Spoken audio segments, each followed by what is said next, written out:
Sejam todos bem-vindos a mais um episódio do nosso programa Ao Vivo Diário, a melhor família do mundo. E aí, pessoal, tudo bem? Se vocês estiverem me vendo bem, me ouvindo bem, me avisem aí através dos comentários. Boa, pessoal. Excelente. Então, quem estava ontem aí na live especial lá dentro da comunidade do curso de suplementos. Então, eu inventei ontem uma live para tirar umas duvidazinhas básicas ali do pessoal, né? Dúvidas um pouco mais superficiais, né? Não era ainda o aulão tira dúvida, né? Então fiquem tranquilos aí. Doutor Ítalo, eu estava inscrito lá no curso de suplementos, não sabia dessa live. Meu Deus do céu, fica tranquilo, porque o aulão tira dúvidas vai ser, né? Um aulão formal para todos os alunos, né? Não vai ser, não. Ontem foi só um a mais ali dentro da comunidade específica da turma de suplementos, né? Nessa comunidade não tem nem metade da turma também, então acho que muitas pessoas não têm Facebook, né? Ou não entraram ainda, então lá foi só para tirar as dúvidas mais gerais, assim, aí a Caroline Oliveira falando que não sabia, por isso que eu tô falando, então fica atento lá, porque a comunidade do Facebook, lá nossa comunidade de suplemento tá agitada, né? Pessoal escrevendo, já entrei com a live ontem. Então, era para ser uma live curtinha, demorou 40 minutos lá. A gente ficou 40 minutos conversando, tirando dúvida, e a Carol tava, né, que a gente respondeu. Falou que esclareceu muito. Que bom que você gostou, Carol, da live de ontem. Aqui Gilmara também falou que não estava sabendo aí. Viu? Marcos Costa perguntando se vai ter outra turma logo dos suplementos, Marcos. Eu acho que está aberto ainda, Marcos. Acho que está para entrar. A gente não terminou, está faltando um módulo lá ainda para a gente liberar. Vai ter aula tirar dúvida. Não teve aula tirar dúvida ainda, né? Porque eu acho que é um dos grandes ganhos aí. Né? Então a gravação está na comunidade, Diogo. Que bom. Diogo Pureza. Boa. Araceli. Araceli. A Milena falou que não sabia também. Por isso que eu estou avisando aqui, que eu já sei que vocês não estavam, né, sabendo, então tá bom. A Patrícia, eu não sei, a Patrícia deu uma pergunta aqui terrível. Assim, primeiro ela tá fazendo elogio aqui, né, falando que é a melhor hora do dia, depois falando, professor, como lidar com médicos super, hiper, mega arrogantes? Só nunca mais voltar? O duro é que geralmente são competentes tecnicamente, mas odeiam que façamos perguntas ou são muito grossos no tato. Patrícia, é complicado mesmo, né? Às vezes a pessoa é mais arrogante, é mais grossa, mas a gente aguenta, assim, né? Às vezes não, então vai lá e muda, né? Então, eu sempre acho que as pessoas Sempre acho não, né? Mas as pessoas muito arrogantes, assim, elas são pessoas inseguras, né? Pessoas inseguras. A pessoa que está segura, que sabe o que está fazendo, em geral ela ouve bem a pessoa, né? Ontem, por exemplo, no aulão, na live, a Sharia me fez uma pergunta lá que eu não sabia responder, simples, né? O que eu falei lá? Na Sharia, não sei se a Sharia tá aí, mas a Carol tava. Eu falei assim, Sharia, obrigado aí por me relembrar desse assunto aqui, que eu não estudei esse assunto, né? Então era um assunto lá que eu tinha batido o olho em algum momento, mas não tinha me chamado a atenção à época e não aprofundei. Então pronto, você vai e fala assim, olha, Sharia, obrigado aí por ter feito essa pergunta, mas agora não sei responder. Depois eu estudo e te respondo, tá? Então pronto, né? Porque assim é o melhor jeito de viver a vida, né? Ficar fingindo que a gente sabe que a gente não sabe, né? Isso aí é uma bobeira, né? E a verdade é que isso acontece, né? Quando a gente lê um livro e o outro não leu, a gente sempre repara se o outro leu ou não, né? Quando a gente estudou um assunto e o outro não estudou, a gente sabe se o outro estudou ou não. Então é uma bobeira ficar fingindo, né? Que sabe o que não sabe, né? Então pronto, tá bom? Eu queria aqui pegar o ganho. Ontem, né, a Cláudia deu a oportunidade de a gente conversar um assunto bastante interessante sobre família, etc., sobre relacionamento entre irmãos, né, entre familiares mais próximos ou menos próximos, né? E aí, acho que foi a Fernanda Cardoso, né? Eu dei uma olhada aqui depois, né, como eu sempre faço, né, em todas as perguntas, etc. Aqui a Márcia Ferraz falando que eles bugaram lá com a live sobre os irmãos. É o que é, Márcia. É o que é. Então, aí acho que foi Fernanda Cardoso, eu não lembro. A Fernanda Cardoso, ela tá há algum tempo, acho que não tem muito tempo que ela tá acompanhando a gente aqui, mas já vi algumas perguntas dela e tal, e ela fez uma pergunta ontem, durante a live de ontem, né, durante o programa de ontem, perguntando o seguinte, doutor Ítalo, acho que foi a Fernanda Cardoso, doutor Ítalo, como lidar com idosos? Ela fez essa pergunta, né? Ela fez essa pergunta, como lidar com idosos. Eu acho uma pergunta maximamente interessante, que dá oportunidade para a gente falar sobre um tema que é um tema de meditação. É um tema pra gente, é um tema que a gente tem que levar a sério profundamente. Que é o seguinte, olha, antes da gente falar assim, como lidar com os idosos, né? Vamos parar para pensar, né? Em como... Aí, eu mesmo, é isso aí, Fernanda. Então era Fernanda Cardoso, eu lembrei do teu nome, Fernanda, é isso aí. Antes da gente pensar nos idosos, né? Vamos parar para pensar, isso aqui é um convite à reflexão mais profunda. Vamos parar para pensar como é que a gente gostaria de envelhecer. Né? Como é que a gente gostaria de envelhecer? Né? Ou seja, que coisas... Antes de começar a escrever aí, pessoal, né? Como é que a gente gostaria de envelhecer ou não, vamos refletir, porque tem certas ideias que entram na nossa cabeça, a gente não reflete minimamente sobre elas, né? Tem certas coisas que entram na nossa cabeça e a gente nunca parou para pensar direito sobre essas coisas. A gente já dá respostas muito claras, assim. Uma dessas perguntas é, por exemplo, assim, uma dessas ideias é a ideia assim, como é que você gostaria de morrer? Aí o pessoal fala assim, eu gostaria de morrer dormindo, né? Não é, todo mundo tem essa ideia, né? Como é que é a melhor morte, né? A melhor morte é morrer dormindo, né? Então eu vou dormir e, de repente, eu não acordo, né? Fala, olha, você já parou para pensar se essa é a melhor morte mesmo? Né? É uma ideia que entra na nossa cabeça que a gente já, talvez nunca tenha pensado, nunca tenha refletido sobre ela. Será que o melhor jeito de morrer é esse mesmo? Vamos parar para pensar um pouquinho, né? Eu sei que é uma coisa que a gente não escolhe, né? Ninguém vai escolher o melhor jeito, ninguém escolhe como morre, né? Em geral, a pessoa morre e pronto, né? A pessoa vai lá e morreu, né? Mas, como exercício de imaginação, né? Como exercício de imaginação, será que esse é o melhor jeito de morrer? Será que o melhor jeito de morrer não é um jeito consciente, né? Será que não era melhor morrer você estando consciente ali do teu fim, da tua passagem? De tal modo que você possa se despedir, você possa falar, que você possa, né, evocar os afetos, os sentimentos que fazem sentido para você, ou de tal modo que você possa evocar os conceitos, ou de repente fazer uma prece, ou colocar a tua vida total ali diante da eternidade. Será que não é melhor, né, morrer consciente do que morrer desacordado, né, do que morrer de tal modo que você foi pego desprevenido? Então, a gente nunca para pensar, né, não para pensar, porque algumas ideias vêm prontas para a gente.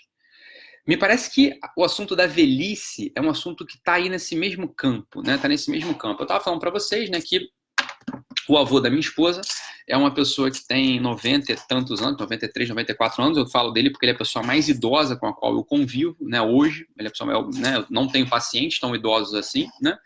E entre os familiares, hoje ele é o familiar mais idoso, né, com o qual eu convivo. E o que eu reparo é o seguinte, aí olhando pra gente assim, né? Quando a gente olha pra gente, vamos pensar no seguinte, como que a gente gostaria de envelhecer?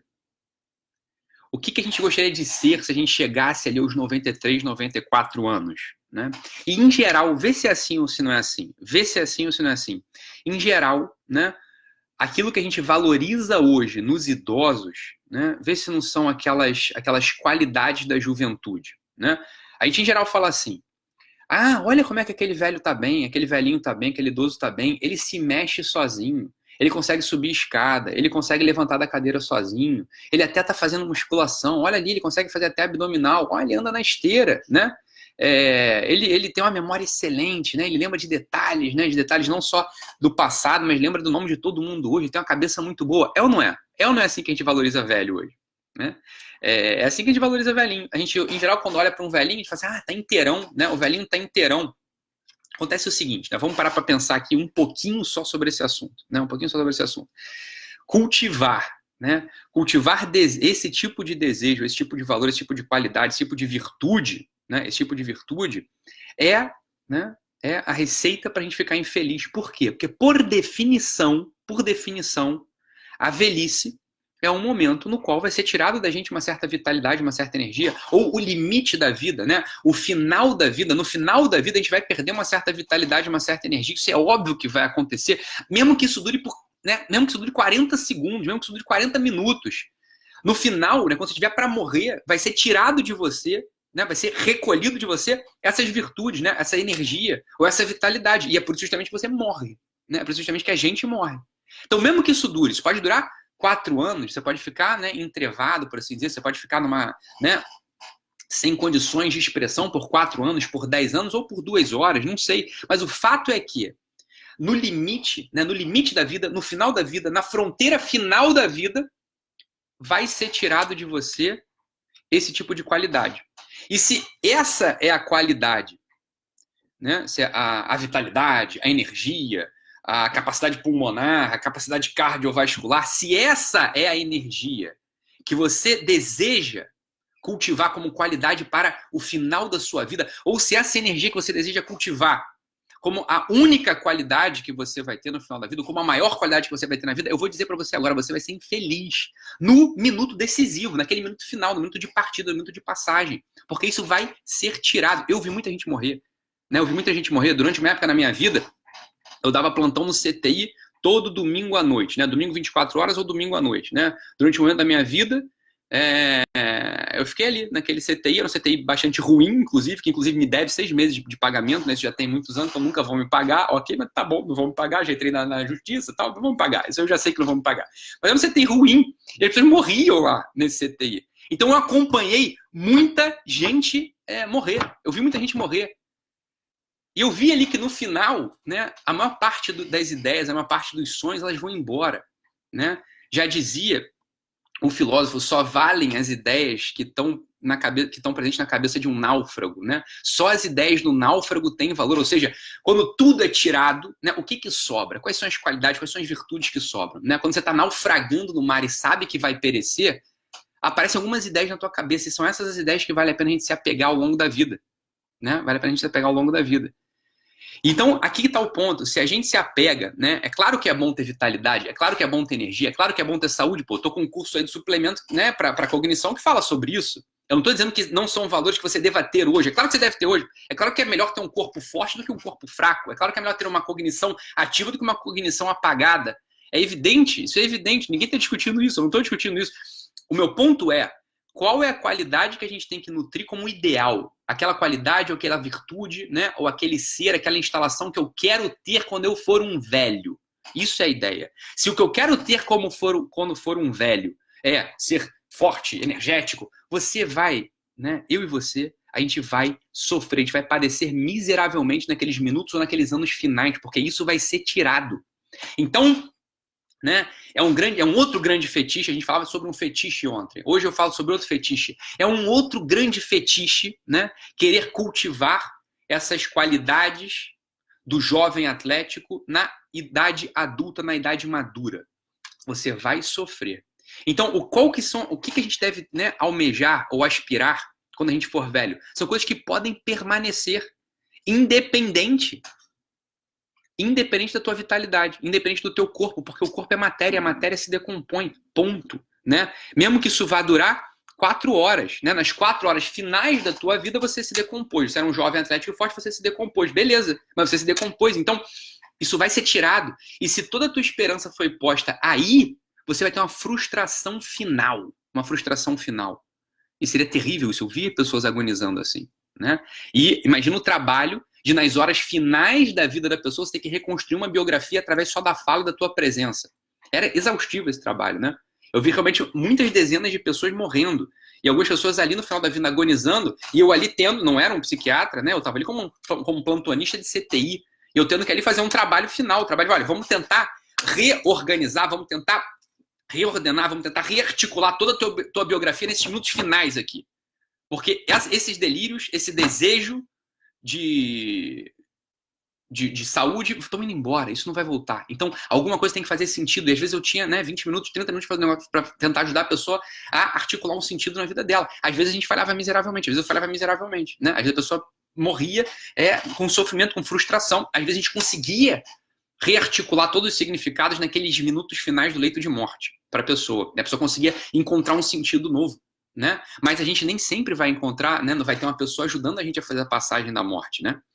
Disse, né, que cada um morre sozinho, né? Que a gente não morre acompanhado, a gente morre sozinho. Verdade, a passagem a gente faz sozinho mesmo, né? Eu entendo, Marlua, que a gente admira os velhinhos ativos, beleza, mas veja, essa atividade vai acabar em algum momento. Então, a pergunta aqui da Fernanda Cardoso, que era como lidar com velhinhos, uma das coisas que a gente pode fazer com os velhos é parar de ficar elogiando só essa atividade corporal, a gente ficar só elogiando, como você tá inteirão, nossa, como você consegue fazer as coisas, nossa, você parece um jovem, nossa, eu queria estar assim, nossa, você tá melhor do que eu, seus exames estão melhores que o meu. Que palhaçada, não é que é uma palhaçada, isso atrapalha eles, porque isso vai ser tirado, eles vão morrer daqui a pouco, ponto. Né? Quantos anos mais você acha que alguém com 94 anos tem? Poucos, pode ter poucos minutos de vida, vai ter poucos meses de vida. Para de ficar atrapalhando esse sujeito. Né? Para de atrapalhar esse sujeito. Vamos parar de atrapalhar essas pessoas.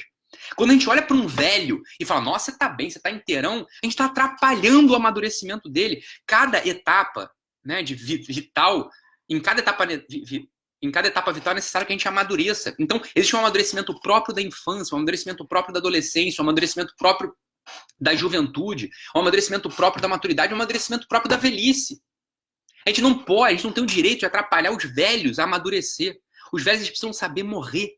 É isso que é a velhice. A gente tem que aprender, ajudar os velhos a saber morrer. Parar com essa história de que tá super bem. Não, porque uma hora isso vai acabar. Eles vão se encontrar como um náufrago, sem saber ao que se ater. Sem saber ao que se ater. Então, por exemplo, valorizar nos velhos a sabedoria, o conselho, a prudência, a religião. São virtudes de velho. Os jovens também têm que ter essas virtudes, mas ora, essas virtudes são as próprias são as que o velho pode ter. O velho não tem como ter outra. Por mais que o velho esteja bem, cai na porrada com o velho para ver quem apanha. O velho, não é você. Você é jovem.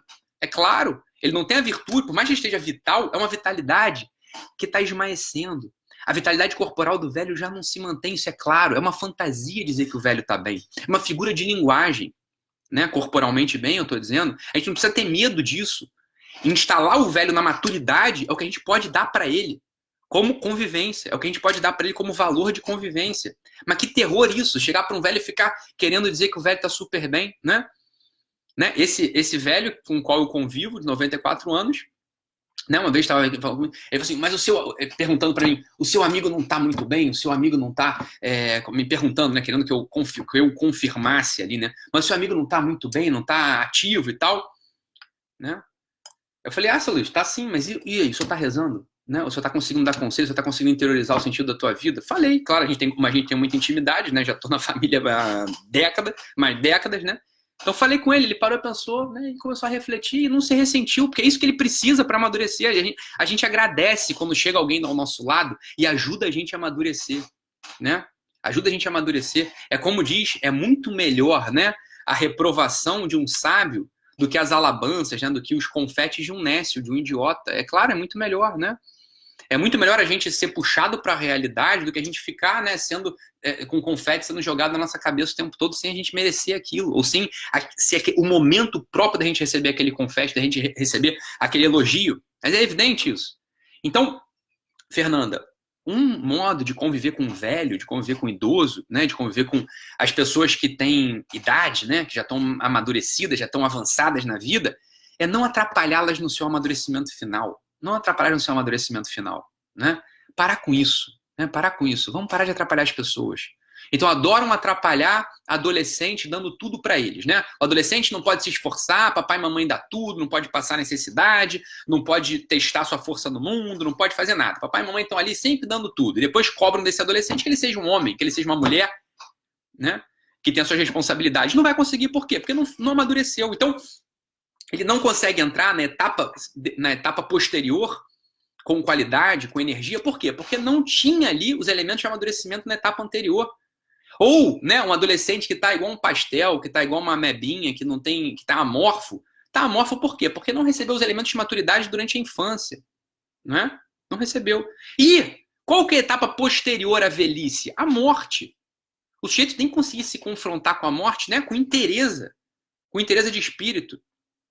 Ele tem que conseguir ter um coração uno, de carne, com consistência. Que quando sopre sobre ele o vento do juízo, ou o vento do momento final, né, tudo não se esfarele em areia, né? Não saia tudo por aí despedaçado, voando, sem consistência, não, mas que tenha ali um coração com substância, um coração com unidade, de carne, que bata. E isso aqui só vai acontecer se o sujeito tiver amadurecido. E o amadurecimento próprio da velhice. Mas é claro que é o amadurecimento próprio da velhice, aquelas coisas recolhidas durante a infância, recolhidas durante a adolescência, recolhidas durante a maturidade, né, do adulto maduro, não dão conta de responder aos anseios do coração daquele que está para morrer, do velho. Não dão, e não precisa ter medo disso, é que o nosso mundo hoje tem medo de falar desse assunto da morte. Ora, a morte é a única coisa certa na vida. Poucas coisas são certas na vida, né? A morte é uma coisa certa na vida. Ora, fugir desse tema, fugir dessa conversa, é não querer amadurecer. Mas eu entendo que um adolescente não queira conversar sobre isso. Por quê? Porque o tic-tac do tempo não apareceu para o adolescente. O adolescente acha que é infinito. O adolescente acha que é o super-homem. O adulto O adulto também não ouve o tic-tac do tempo. Por quê? Porque ele está muito ocupado entre as suas coisas. Ele está comprando casa, está educando o filho, está querendo ficar forte, né? Está querendo ganhar dinheiro, está querendo pagar dívida. Agora, o velho entrou num certo marasmo no qual é impossível fugir do tic-tac do tempo. Se vem um jovem e começa a fazer ruído no ouvido dele, ele não consegue ouvir o tic-tac do tempo. Só que ele vai ser surpreendido, né? Ele vai ser surpreendido por esse ponteiro que vai cada vez se movendo de modo mais lento, que vai parando até um dia em que para mesmo. E o velho, que não foi preparado, vai ser surpreendido por esse momento com uma aflição, com uma frustração, com um desespero final, que é a única coisa que a gente não quer na vida. A gente quer poder estar diante do final e dizer, eu estou aqui, presente, inteiro, tudo está consumado. Eu tenho consciência, eu sei por que eu vivi, para que eu vivi e com quem eu vivi. Né? Como é que a gente ajuda? A gente ajuda o velho a encarar esse momento não atrapalhando, não dando para ele aquelas ideias fantasiosas de que as virtudes necessárias e que as qualidades necessárias de cultivo são as qualidades e as virtudes do jovem, tá bom? Essa é uma ideia geral que pode ajudar muito a conviver com o velho, beleza? Então é isso, pessoal. Vamos nessa! Mais um dia aqui, amanhã tem mais, estejam presentes aqui no mesmo horário, no mesmo canal. Se você não é meu aluno ainda do curso de Afetividade Infantil e Harmonia Familiar, ele está com 50% de desconto. Tem o link em algum canto aqui, você clica lá, se informa mais aí sobre o curso, tá bom? E se inscreva, vire meu aluno para a gente ter ali uma turma fechada na qual a gente conversa, na qual a gente troca ideia, né? Então, é isso. Boa, pessoal, fiquem com Deus, um abraço e até mais.